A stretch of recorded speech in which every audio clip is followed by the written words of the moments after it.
on something, nothing could stop her.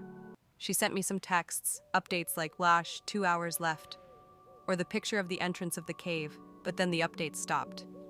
I'd learned to let her do her thing and just wait until she contacted me, and over the years I stopped feeling so anxious every time she would cut contact for a while. I knew she didn't have any signal down there. I knew to just wait. The last update she'd sent me was around 10 a.m.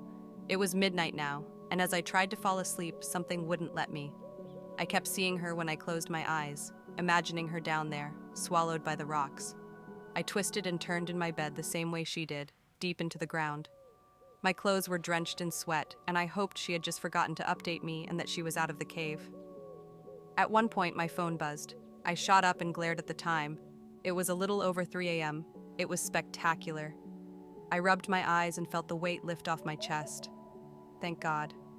I typed some shallow response, then finally went to sleep. She came home the next day.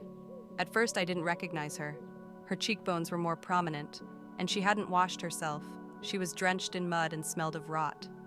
Her eyes were full of life, darting from one place to another, and her hands would not sit still.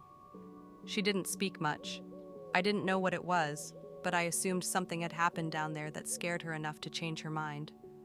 I felt relieved. Maybe she'd had enough near-death experiences to finally quit. I stayed in my room that day, mostly working. I heard her walk around the house multiple times, looking through drawers and cabinets, slamming doors. At some point, she stopped, and the hallway went silent. I was sitting at my desk, writing on my laptop. I could see the cracked door of my bedroom, leading to the dark hallway, and a fraction of one of our tall, white lamps. I was focused on the screen, so everything else was blurry behind it, just some shapes and colors mixing together. It's not like I paid much attention to the background. Somewhere around 2 a.m., I called it a night. I glanced up at the hallway and something caught my attention. The white, blurry shape of the lamp wasn't there anymore. Did she move it? I opened the door wider and peered into the hallway.